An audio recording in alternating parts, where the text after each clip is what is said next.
ஒரே ஒரு பாயிண்ட்டில் மட்டும் தான் மிஸ் ஆச்சு. அதை மட்டும் இவங்க கொஞ்சம் கரெக்டாக ஹேண்டில் பண்ணியிருந்தாலும் இந்த படம் பிளாக் பஸ்டர் படமாக அமைஞ்சிருக்கும்.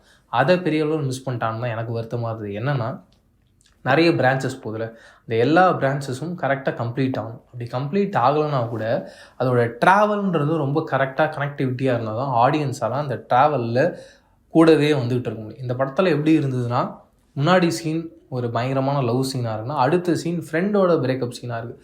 ஃப்ரெண்டோட பிரேக்கப் சீன் என்ன தான் வலியும் வேதனையும் தந்தால் கூட ஒரு லவ்வர் வந்து அதை மாற்றிடுவா. அப்படி தான் எல்லாருடைய இயல்பான லைஃப்லையும் நடக்கும். இது சினிமா அப்படின்னா கூட அவனுடைய கேரக்டர் அப்படி வேறு மாதிரி இருக்குன்னா கூட ஒரு பாயிண்டில் நம்மளால் ஏற்றுக்க முடியும்.